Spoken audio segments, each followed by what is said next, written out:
Ron Savage, Savage Stream for November. Technical difficulties, I'm going to tell you, because what's going on is I had to use another camera, so it looks like I'm looking up. I'm really looking at you. So, let me see. Oh, okay. Okay. So, I got to look in that little hole so we can look at you. Otherwise, I'm looking at the screen. I got screens in the studio. Anyway. Oh, my God. It's going to be crazy. I got my dear brother here. Introduce yourself, brother. Joe Nicholes. Yes, Mr. Billy Nicholes is also a longshoreman brother and also a confidant in adventure. And we have live on the phone Ron Bateman. Say, hey, Ron. Hey, guys. How you all doing? There you go. We're doing terrific.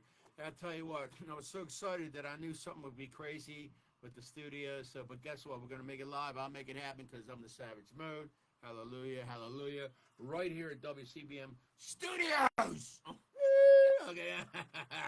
There's that one, baby. And also, yeah. So, in the preface, Billy was here when I wrote the introduction for the Savage Stream, which everybody you're gonna see on YouTube. You're gonna see it on if it's the gram that's instant, and talk that ticks definitely, and like I said, my YouTube channel, and also the Book of the Face.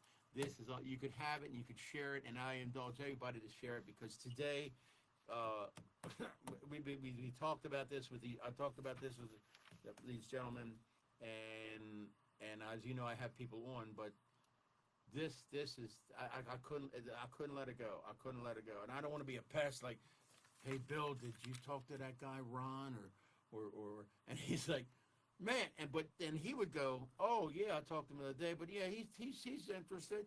But then Billy would come up and go, tell me some crazy boop boop. I mean, woo, and I gotta FCC that one. And I'm like, what else? And I'm working, right? And all of a sudden in the form, hey, are you going to work or what? I said, I'm not no stick. I'm listening to Bill, and I don't want to sit there. And he goes, don't blame me. Oh, boy, I tell you, that's for that. Anyway, we got a short time here, and we're going to use it appropriately. And after this, if anybody has any questions on this video, put your questions down so Ron or Bill can answer them for you, because I really believe this is going to be a wonderful book. Like I said, Billy was here when I wrote the intro for this Savage Stream, and I really believe it's going to be a for real movie, like a number one, I mean, big time movie. You know, I call it how it is. I call it how it is, and that's how it is. So there. Anyway, let's go through this. I know we can't hit them all, but we're going to hit as much as we can. And I already introduced you, and Bill, I'm going to inquire about your employment in the past. How's that go? Were you always a longshoreman? Did you do something else? Boxing, longshoreman. Boxing, and that's professional boxing too. Ron, what did you do before? I was a law enforcement officer. I was with the A.L.A. County Police since I was 18 years old back in 1980. Uh-huh. And that's been my career for the last 38 years, and I retired as the sheriff of Anne Arundel County. Oh, man. Ron, I understand you got a couple books out? Yeah. I wrote a crime fiction trilogy, and it was based on a bunch of homicide cases I handled when I was an undercover, when I was a homicide detective with Anne Arundel County Police. Mm-hmm. And it's been a really exciting adventure doing that, and that's how kind of Billy and I got hooked up when it came to knowing each other and me being an author. And it's really cool. I could see this is hot, like a hot potato, man, because when two positives come together, it's wild colors. I saw it, and it wasn't under any kind of sedation. When you guys met, right, well, when did this project begin? Billy, if I could, I'll tell you, it's been about 17 months ago now. Billy tracked me down, and it really started long before that. He contacted me when I was the sheriff of Anne Arundel County and said, hey, I heard heard you were an author. I want you to tell our stories. And which blew me away. It blew me away that he contacted me. I never thought we'd ever have a conversation after our final encounter as we knew each other. And then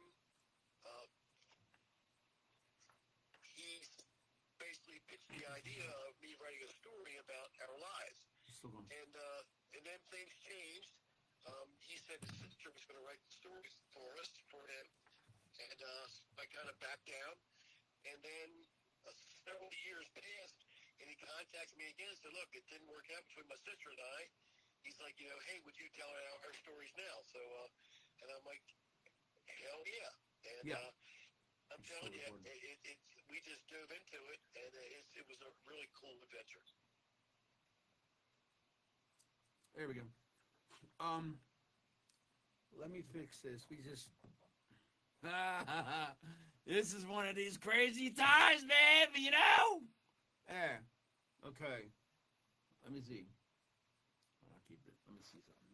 Let me see me. I'm okay. We're back. I'm sorry. We had a little bit of technical difficulties, and it is pretty good that you mentioned this. Billy, how did you know Ron was an author? How did you know that? I can't remember. I think I read somewhere in the paper or online somewhere. If you see something moving in the background, it's because it's Morticia. Okay. Also, I mean, yes, that's true. That's true. How did both of you actually get going into the project at the inception of it? How did you both start to move in that direction? We'll say. Well, if you don't mind, Billy, this was so cool to me. It was so unique. So we decided to meet at the Two Rivers restaurant in Pasadena. Our friend Tony knows that. And so we were going to meet there, and so I got there like a typical cop. I got there, or a former cop. I got there early, and I didn't know what Billy's motivation was. I didn't know if he wanted to kill me, if he actually wanted to work with me. I mean, I really didn't know what the heck was his motivation, and if it was for real or not. And come to find out, it really was for real. He's a great man. But so we had this meeting planned, and I actually had one of a former undercover narcotics detective surveil me inside the bar to make sure I wasn't there to get killed. That sounds pretty wild, man. I mean, I gotta tell you this, Ron. It's so funny. He walked up to me. He came in the restaurant. Yeah. And I waved over to him because we hadn't seen each other in about 40 years. And he walked over to me, and he's like, "Where's all the dark hair?" Because now I'm a 64-year-old graying man. Like I was when I was 24 years old when Billy and I knew each other. And I said, "F you." And that's how the conversation began. There you go. That's funny, man. Let me tell you something. What's the importance of this book, and why do you want the world to know about it, Ron? I want to pass this one off to Billy because I'd like the audience to hear his notion on this. Billy? Well, there was a lot of choices that I had to make at a young age, and things happened in my youth that seemed kind of insignificant, but I think kind of swayed me into my life that I chose. Billy, I understand that you were in prison. How did that change you?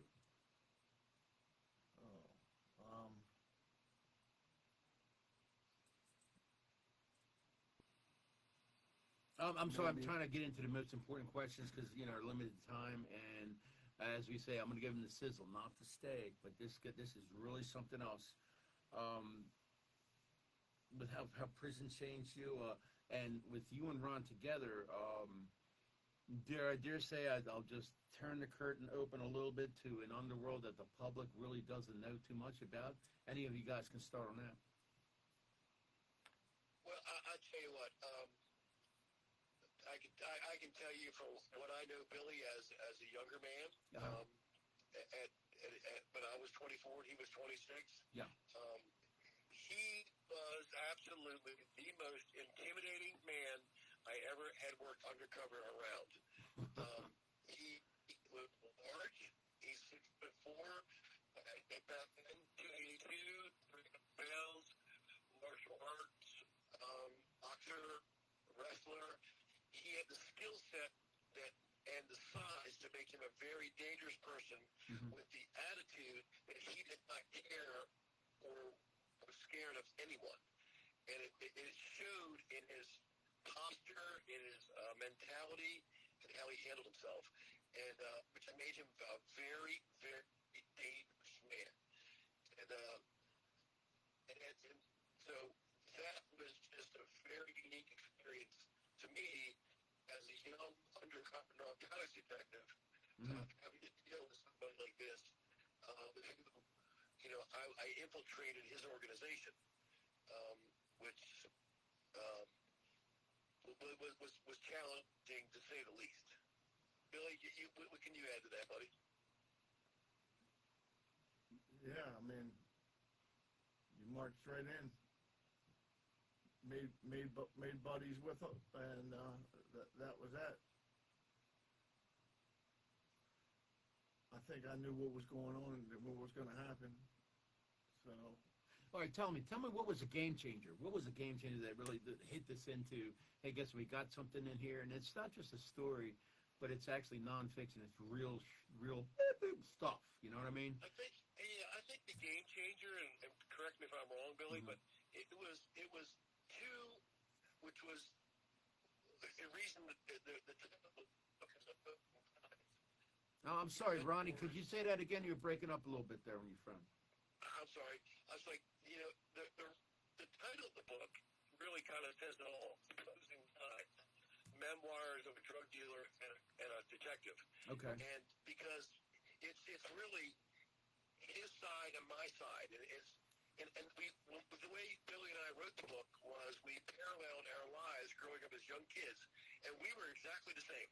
We were both young, energetic entrepreneurs, always trying to make money. We were always raking leaves, cutting grass, giving people rides on our mini bikes, washing cars.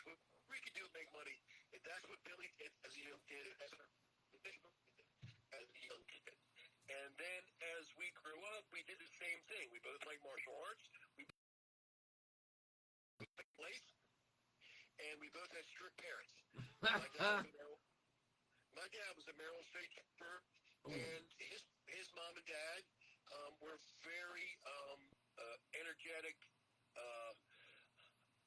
really aggressive people in the business world, whether it came to the septic system or painters, like his dad was, or his mom being an accountant for builders and stuff. So we both had the same lives.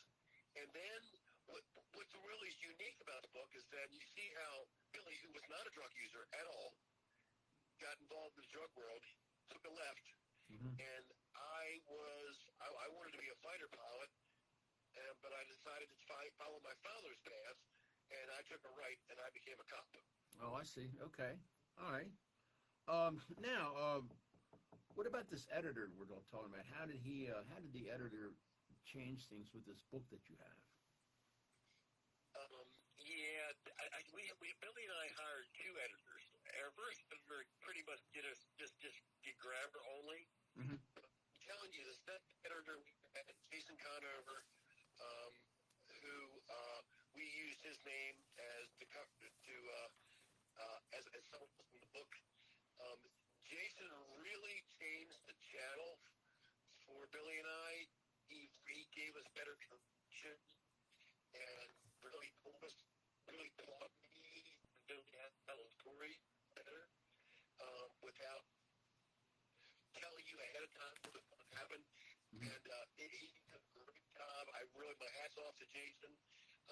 We now, Ron, if I can say, Billy and I are in negotiations with, it's called Red Sky Publishing, and we actually have someone in the movie industry that's also interested already in this story as a movie. So that's pretty cool. Hey, Ronnie, you're breaking up, but I hear you're looking forward to the movies. Let me ask you something because we're almost out of time here. What now? What are your hopes for this book, and where do you personally see your book going? Well, I can tell you, Billy and I have talked several times.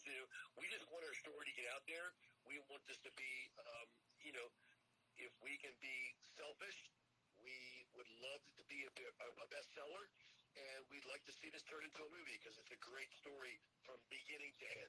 But already, I mean, when you have real stories, I mean, there was a lot of stories with the Colombians, and of course, the drug wars there, and it was very, really compelling with Pablo Escobar and all kinds of things going on there. And this is real time stuff. I'm thinking this is the same time that you're going through, Bob, say the 80s and 90s. Here's one that I know we're getting responses here. I see. Do you have any release dates yet for your book or anything that we can reach out to? Even a website you throw out there so people can contact you. Yeah. So I have a pretty large following from when I was the sheriff. Mm-hmm. So it's my own personal Facebook page, Ron Bateman Facebook page, and then Billy and I will as we get published, and we will start promoting this more on another platform. I also have RonBatemanBooks.com, which Nancy Grace, who I'm a regular on her show, a lot of my stuff on. So we're excited. We put a lot into this for the last 17, 18 months, and we're going to kick some butt on this thing. It's a great story that everybody's going to like. Well, I'll tell you what, I'm looking forward to this. RonBatemanBooks.com, is that correct? Yes, sir. And Billy would like to say something too. Yeah, I'm looking forward to getting the publishing over with, and I know you. Billy's been involved. You guys have been knocking heads together, getting information and getting it correctly. Hey, listen, guys, I want to thank you so much for being on the Savage Stream here at WCBM Studios. And Morticia, she's here. She was part of the show, but she was so. Usually she's jumping and stuff like that, but she's so interested that she says, "I'm going to sit here. I got to listen." That's what happened right now. Look, everybody, you take care, right? On this November issue of the Savage Stream. Take it easy.